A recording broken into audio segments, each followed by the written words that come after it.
all stand together. Let's join in singing, Jesus, I Come.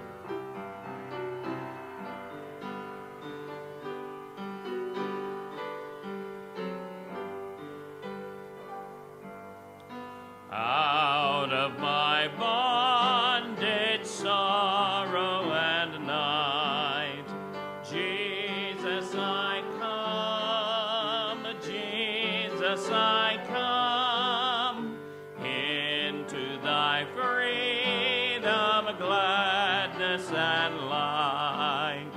Jesus, I come to thee. Out of my sickness into thy help, out of my want and into thy well, out of my sin and into thyself, Jesus, I come to thee. Out of my shame, full of failure and loss, Jesus, I come, Jesus, I come, into the glorious gain of thy cross. Jesus, I come to thee. Out of the sorrows into thy balm, out of my storms and into thy calm, out of distress to jubilant psalm, Jesus, I come to thee. Out of unrest and arrogant pride, Jesus, I come, Jesus, I come, into thy blessed will to abide. Jesus, I come to thee. Out of myself to dwell in thy love, out of despair into raptures above, upward for on wings like a dove. Jesus, I come to thee. Out of the fear and dread of the tomb, Jesus, I come, Jesus, I come, into the joy and the light of thy home. Jesus, I come to thee. Out of the depths of ruin untold, into the peace of thy sheltering fold, ever thy glorious face to behold. Jesus, I come to thee. Y'all may be seated.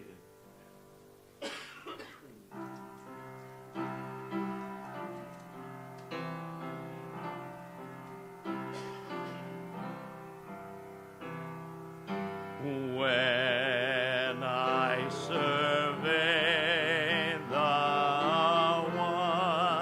wondrous cross on which the Prince of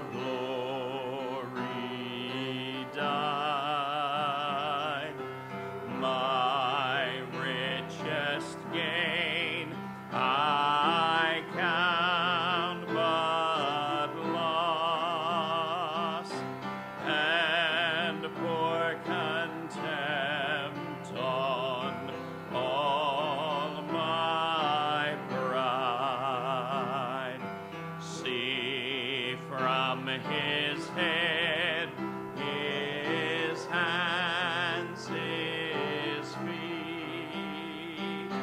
Sorrow and love flow mingled down.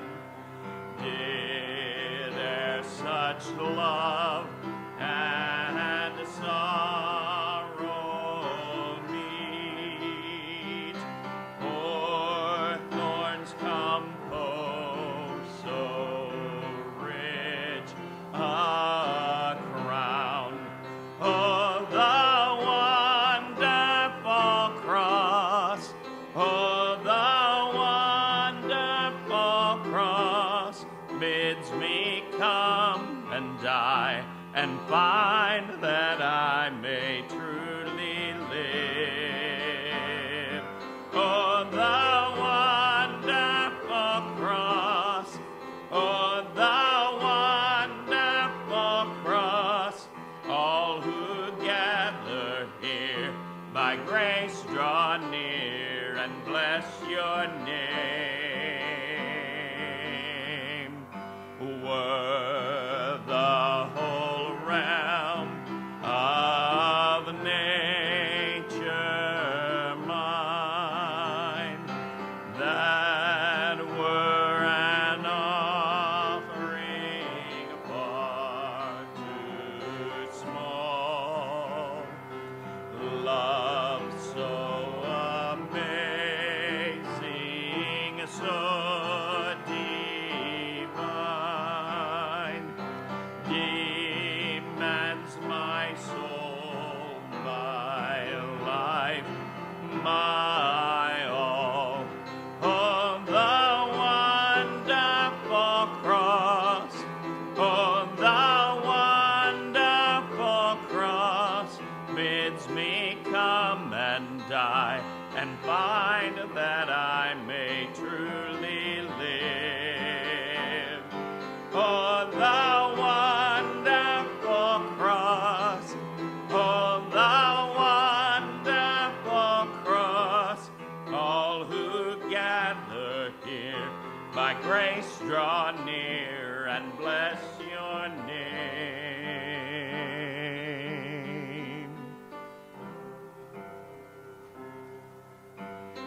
In the presence of Jehovah, God Almighty, Prince of Peace,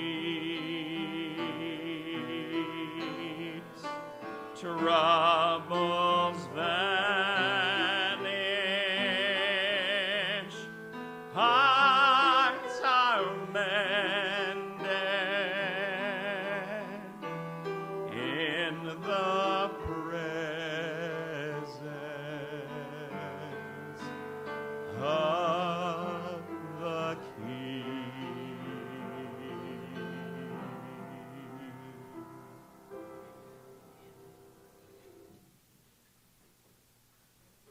Alrighty, so y'all are very familiar with Brother Milton and Rosemary. It's good to see y'all as usual.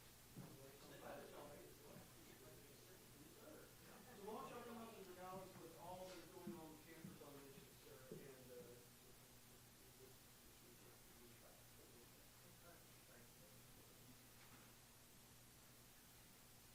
after Price Correct singing.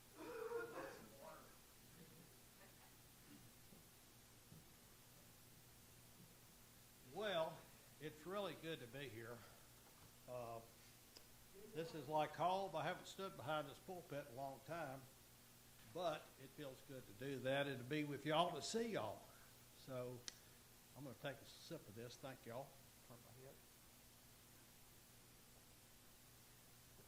I'll tell you a little bit about Campers on Mission. Campers on Mission is actually in 39 states in the U.S. We're in Campers on Mission of Texas. Sadly to say, Texas is such a big state, we were divided into 4 regions. two of those regions just finally went away because of not new people coming in, but, people dying off and get too old to work. But anyway, we're in what we call Region 4, and we work anywhere between I-35 east to the border to Louisiana. So anywhere in there, we typically work at church camps, some in other ministries. I'm going to tell you about two places that we work a lot and why we started doing that. There's some beautiful camps. Some of them are endowed with a lot of money, endowed with a lot of good things and fun things. But when Rosemary and I, we're what we call the region coordinators. And when we first took over that responsibility, we wanted to look for the most needful places, we thought. Camps that are flourishing with money, have a lot of volunteers coming in all the time. They really didn't need our help. So we wanted to find places that really needed and wanted our help. So we picked two places. One is East Texas Baptist Encampment down south of Newton. That's kind of our home camp to me. I tell people that's my home camp, because that's where our church goes. That's close to where we live. And then there's a ministry called Hope for the Hungry. It's in Belton, Texas. And it's strictly, there's a lot of staff, but nobody gets paid. They all have to, like independent missionaries, they have to develop their own support base that pays them what they live on. But it's a really sweet ministry. I'm going to tell you a little bit about that. But we work at those two places. We typically move in with an RV. You don't have to have an RV. You can stay in a motel, hotel, or whatever the different camps call it. But if you have an RV, that's where it started with us. My first wife and I, most of you remember Nancy. We started that in 2009, I believe. We went on our first project to Texas Baptist Encampment in Palacios, Texas. And that was started. Dick and Arlene Small got us involved in that. And that's where the church comes in. I guess it started with Dick from this church, but the church started giving through their mission offering fund some money toward Campers on Mission. And that really helps. That money is used, and we don't get any of it. We don't go out and eat on it or buy our own fuel with it or anything like that. But that money is used for tools. We have a really nice tool trailer. I guess 3 or 4 years ago, I brought our tool trailer and set it up here during Bible school so the kids could look at it and kind of see all these saws and ladders and nail guns and, all kind of tools. So, tools break. They wear out, they break. So we buy tools and things. And we also keep a lot of consumables. We keep saw blades and screws, deck screws like 2-inch, 2.5, 3, 3.5, 4-inch nails for our nail guns. We buy all that through the monies that we have that are donated to Campers on Mission for our region. So anyway, that's just an overview of what we do. Dick and Arlene are the ones that asked us if we would like to join that when I retired, and we did, and we just enjoyed it very much. When Rosemary and I married, it was kind of different for her. She had not been a tear-upper, rebuilder type person. She could stand up here and lead a cantata and teach us all kind of music stuff and all, but she has fed into that so well. Our guys usually do the carpentry work. We tear out, we rebuild, do whatever's necessary. And then our ladies come back behind us and caulk and paint and make our work look good. So without them, our work would look pretty simple sometimes. But anyway, I didn't get to make a presentation last year in 2024, but I just thought I'd give you a little bit of an overview. At Hope for the Hungry, I'm going to tell you a little bit about that. We worked 1,323 man-hours at Hope for the Hungry last year in 2024. Hope for the Hungry is I guess they're an organization that helps missionaries that are standalone. They're not 501c3s. They call them cooperative missions. There's about 30 or 35 ministries. They handle all their finances. The money comes into them. They pay all their bills. They don't get any. Well, they charge 10%, I think.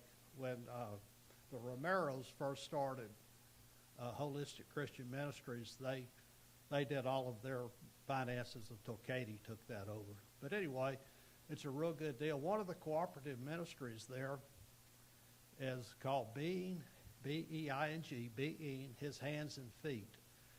And there's a lady called Tiffany Connor that's in charge of that. She doesn't get a salary. She's got an interesting testimony. She had $200 or $300 in the bank and quit her job and started this ministry.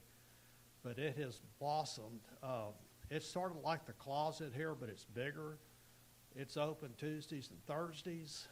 People like us donate clothing, household goods, some non-perishable type things. And she has a tremendous amount of volunteers. It's amazing the ladies that come in and work in that. You know, they have to sort through the clothing. They have to make sure it's good. They don't want to give away stuff it's not good. They have to make sure it's clean. They have to organize it by size. I mean, and on a Tuesday or Thursday when people come through there, it's a mess because they've picked up everything and moved it all around. And they see about 500 clients a week, if you can imagine that. If 500 people were coming here, what a blessing it would be. But just without the volunteers, they just couldn't do it. Rosemary actually buys stuff every year at the garage swap sale here, and we just donate it to them. You know, if it's little household type things that they can just give away. They don't sell anything. It's all free. Have all you want. We don't limit you. But anyway, they pray with people. They tell them about Jesus. They give them tracts. We actually took a box, huge box of DVDs of one of our last trips there that we had in our church at Primera that are like 3 or 4 languages of the story of Jesus. 6 different languages, the story of Jesus, and we thought they could give those out along with it. But the neat thing, they had a celebration last year, and they were going to baptize people that had come to know the Lord through that ministry. And they didn't know how they were going to do it, but somebody donated a blow-up swimming pool that was about 2 foot deep or something like that. It was in a box still. I said, what in the world are we going to do with this, you know? Oh, we could baptize people in it. So they baptized 12 people that have come to the Lord just through that ministry. And what that told me, and I try to apply this to my life, we could preach the best sermon about the love of Jesus, and probably 90% of the people don't remember it when they get home for lunch, what was said. But if you show them the love of Jesus, if you befriend them and show them the love of Jesus, they take that home with them, and it means something. But there was a lady that Tiffany had talked to for 2 years, praying with her, telling her about Jesus. She would ask her, are you ready to give your life to Jesus? No, not yet. 2 years.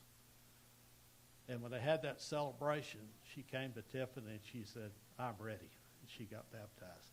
So it's just the persistence of that, you know, of not letting go, just keep giving the opportunity. But anyway, I wanted you to know about that ministry. It's something where we work. We rebuilt. It was an old mobile home with 2 add-ons, and we rebuilt it as far as even taking the floor joists out that were rotted out. We removed a bathroom and built it from the joist up, and that's where the Blessing Boutique moved into, and that's where they operate now. So tremendous work that we were able to do in that. But I want to show you a little bit of what we've done this year. We're back in Belton in March and April. We worked 2 weeks in March and 2 weeks in April. And Belton Hope for the Hungry is a place that they don't turn anything down. When somebody has some junk that they want to get rid of, it may be an old mobile home or something, they say, bring it on. So we rebuilt a mobile home, and there's actually a couple on staff that's living in it now. But I'll show you some slides of some of the work we did. Well, one of the problems that we have is someone to take pictures. When you're working hard and grimy and sweaty and dirty, and you got a nail gun in this hand and a hammer in this hand, you know, you You just don't have time to take a lot of pictures. We had a man that did that. He was very good at it. And every project, he gave us all CDs with all the different pictures he had taken. Well, he got health-wise unable to come anymore. So, you know, we're down, like whatever we have on our cell phones, we take a picture of this or that, then we can do something. I want to show you these slides. And if I can find the right button, I'll tell you a little bit about them. One of the volunteers, this is the trailer. We called it the Brown trailer. But the volunteer, one of the ladies' grandmother that came as a volunteer brought 3 grandkids. And while they were working in the boutique, they threw rocks through almost every window in that place. So one of our jobs, their punishment, they're juveniles, but I mean, had to go to the police kind of thing, but their punishment was they had to attend Bible study with Dan Kirkley. He's the president of Hope for the Hungry for 6 months. So there was no monetary restoration, but maybe if they can learn about Jesus, then that'll be more than money. But that's just a picture of the windows, you know, that they broke out. This is a man named Bob. He and his wife, Debbie, are full-time RVers. They moved from Pennsylvania. He had worked in a camp like 10 years as maintenance, and she had been food services in the kitchen for 20-something years. They have been a godsend to us. I mean, he really knows what he's doing. But he and Debbie changed all the windows in that trailer that we were working on, and then some of the other stuff around the facility also. He's taken glass out, I think, there, and then he's put glass back in. You can tell the one on the left, we taped some of that together so it wouldn't be dangerous, you know.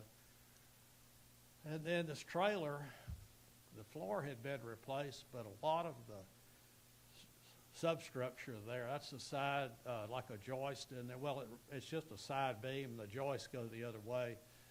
But it was really rotted out. All of the skirting on the trailer was T111 siding, and it was all rotted out along with some of the wood. So we had one picture down to show what we were dealing with there.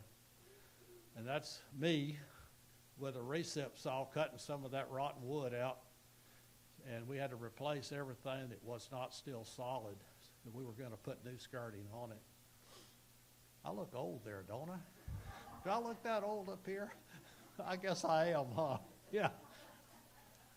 And anyway, this is where we got the wood, you know, going, and we started using R-panel for the skirting, which will be there forever. And it's just a picture showing some of the R-panel going up. And this is a kind of a finished product. We built 3 doors to where you could get under that trailer and do work on whatever comes along. But that's just one side of it with the R-panel. We painted it. The ladies painted the whole trailer and made it all one color, because that R-panel was, you know, when contractors do jobs or even when they ship material, there's always a sheet on the top that it's a throwaway kind of thing because it gets scratched up, and also that kind of stuff gets donated to people that need it. Anyway, that's me in one of the master bathrooms. There was all kind of holes in the wall. I don't have enough pictures, but that was above the lavatory. I don't remember what's there. When we got there, it was just a hole in the wall. I was just patching it over, and then there was going to be a mirror on that. And to my left, there was a cabinet, and then behind that, a shower stall. And so we took the shower stall out completely and made shelving in there for linens and everything. And that other hole was patched up and sheetrocked over. The house really came out nice, but this is just kind of in the work process. This is kind of what that bathroom looked like.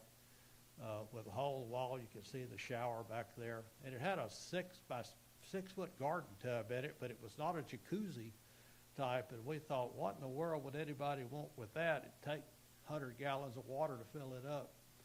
So we put in a really nice tub enclosure and a new tub and an enclosure there. That's Bob drilling a hole to put the downspout for the tub filler in. But that came out nice, and it was so much better than this big garden tub. It wasn't even a jacuzzi. And I think this is backwards. This was taking all the walls and stuff out where the garden tub was and where we put the new new shower tub and shower enclosure in there. And put a laminate flooring in. This is just a picture showing, this is the living room kind of. That chest of drawers there got moved around about 560 times trying to do work all around it in different rooms and everything else. And it was heavy. But this was a living room. And, you know, God kind of provides. They went to Lowe's and just needed some flooring, have zero budget, zero funds. And they found this flooring. I don't think I like the color that much, but it was on sale. They got it real cheap. So I'm not sure what Bob was doing. I think it's cutting out some stuff, getting ready to put flooring in there. Same with that. Looks like he's got a vibrating tool or a recip tool, one or the other, cutting things out. Another picture with just flooring. You can tell the doors are just leaning up against the wall. We had to put all those back on once we finished that. And this is the kitchen. And most of the flooring's in. You can tell on the right side there. But it was such an improvement. Like both doors at the doorways were rotted out. We had to, you know, rebuild all of that. And you can't really tell it here, but the doors or metal doors, outside doors, and they were in really bad shape. So we bought new doors and installed those. Or the back door, I call it back porch and the front porch.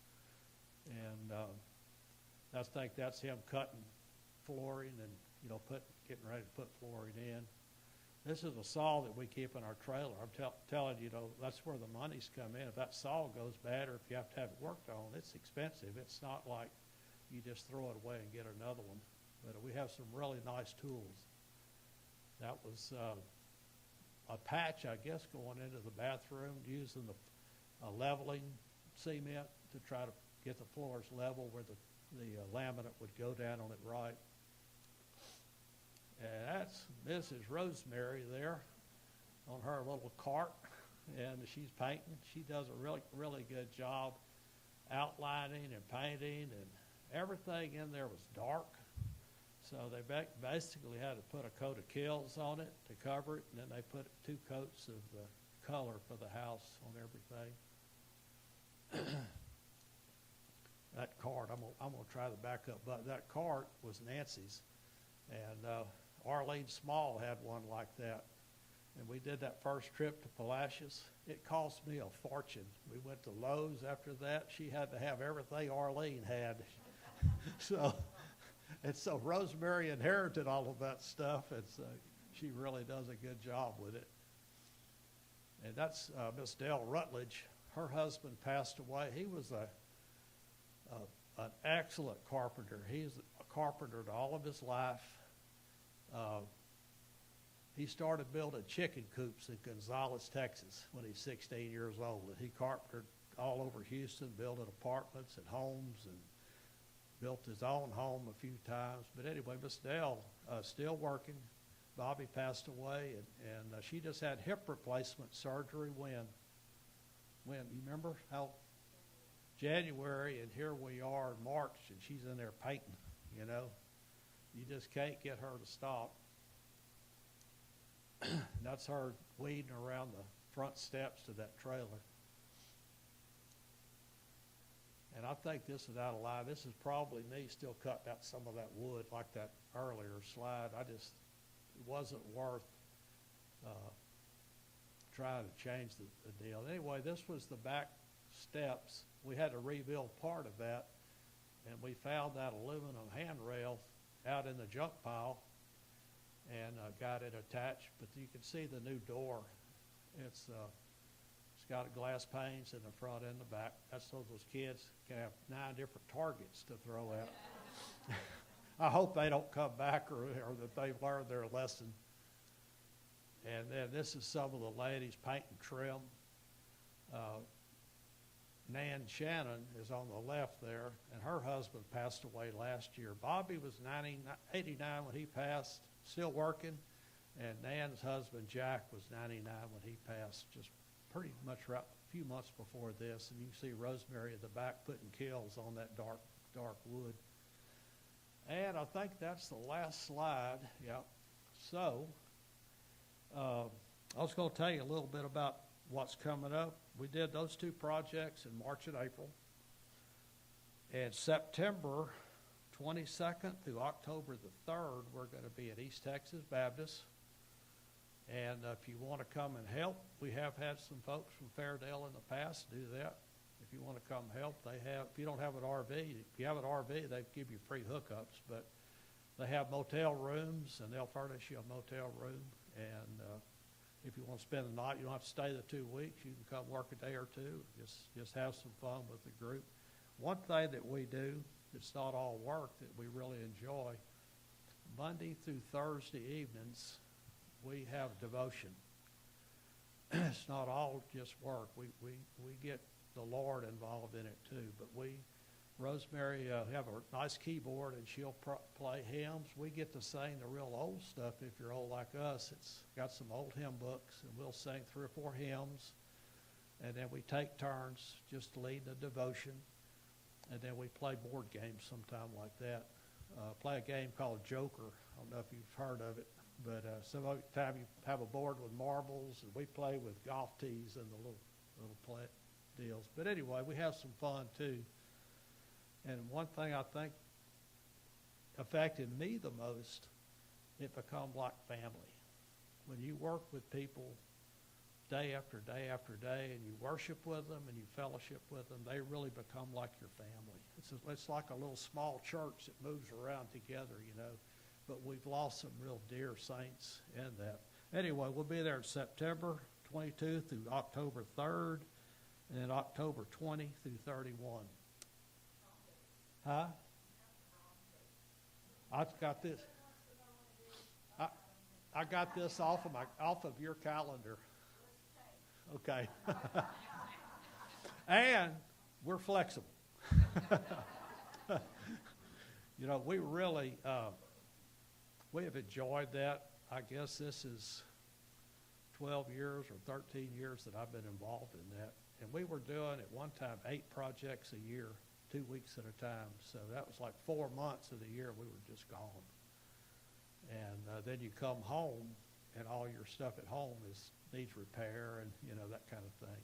But any questions besides that I got the dates wrong? We will give you the right ones.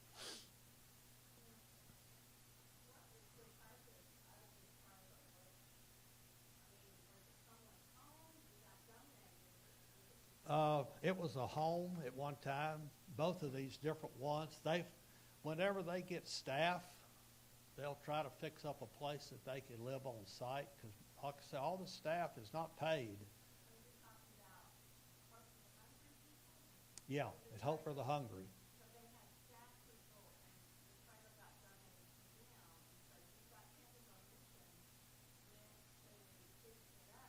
Yeah.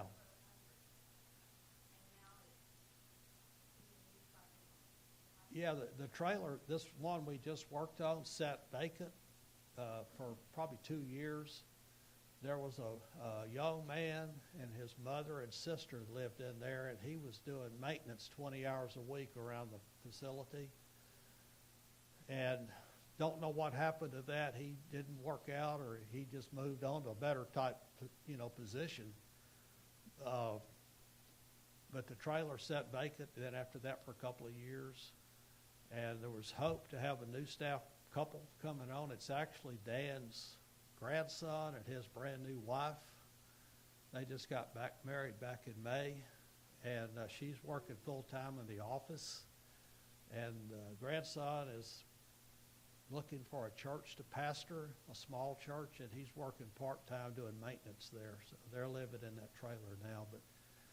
But they actually offered Clancy a job this past year when we were there. They were real excited about the possibility of Clancy coming and working for them. She would have had to round up her own support. We told her, I said, we'll support you, we want you to come, but she didn't feel like it was where God was calling her to be, so she passed up on that opportunity. But it's just sweet people.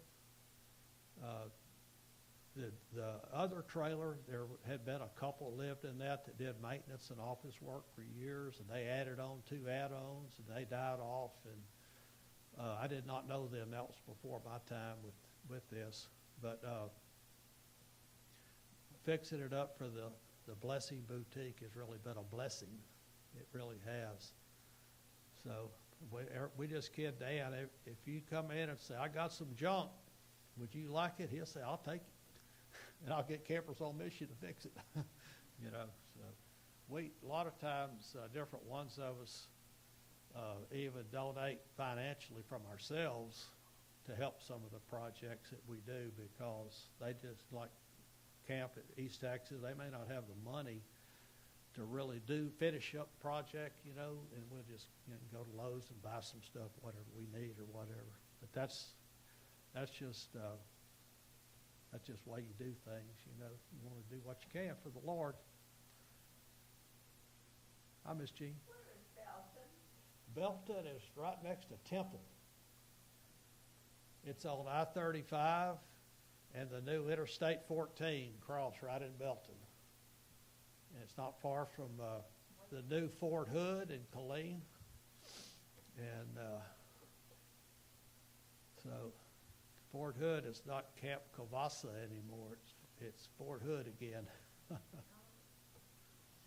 Anyway, any questions? Or I've given y'all all the time I possibly could to not have to put up a JR, but I don't know anything else I can say. No, I appreciate.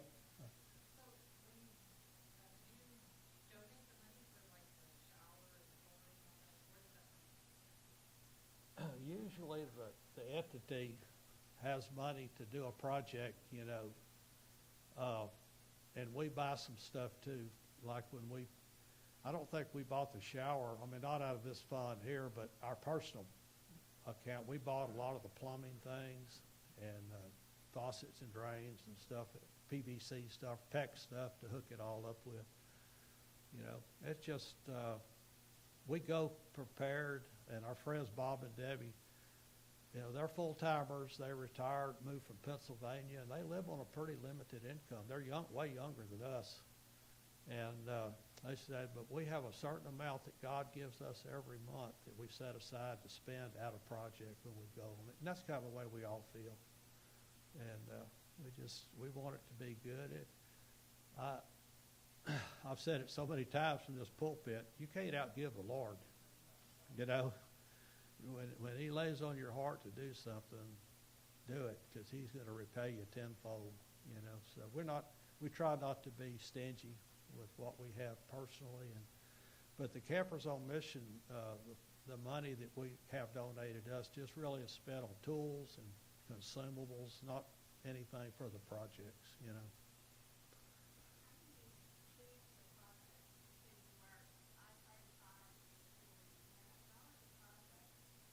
I can't hardly hear you, Donna.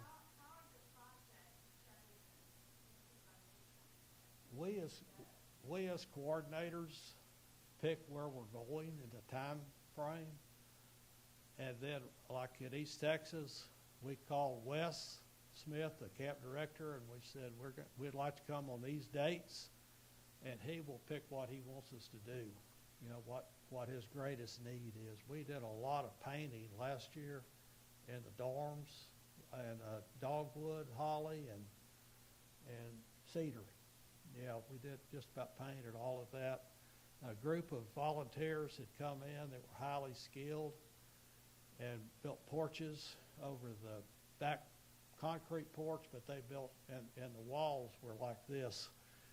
And so we did what we could to straighten those up and to put ceiling, you know, in that, so the wasp and stuff would kind of be. But anyway, we just do what they ask us to do. We don't turn anything down. We don't get on roofs anymore.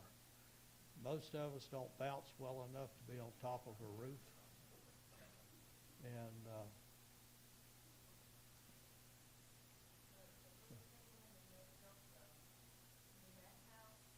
yeah.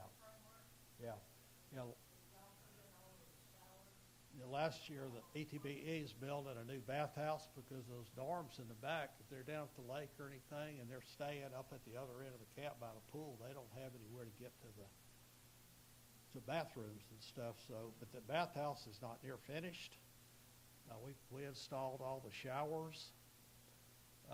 We did all the drain plumbing underneath it. That was a lot of fun.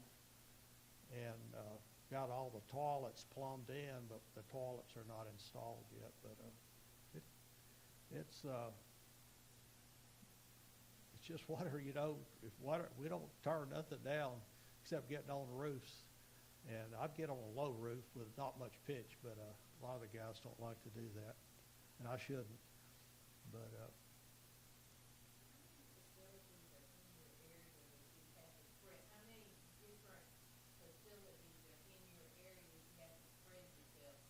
well, we pared it down ourselves. We went to Texas Baptist Encampment in Palacios. We went to Trinity Pines in Trinity. We went to Piney Woods and between Groveton and wherever near Groveton. We went to East Texas Baptist. We went to Hope of the Hungry, Camp Tejas and Giddings.